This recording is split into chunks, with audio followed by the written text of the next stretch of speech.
வந்திருக்கோம். அதுவா பாப்பா, சொந்தமா ஒரு வீடு வாங்குறதுக்காக சாமி கிட்ட வேண்ட வந்திருக்கோம்.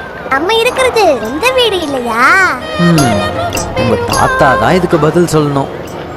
பாப்பா, நீ ஒன்னும் கவலைப்படாத. தாத்தா உடனே போறேன், லேண்ட வாங்குறேன், வீடு கட்டுறேன். உங்ககிட்ட சொந்த வீடு இருக்கா?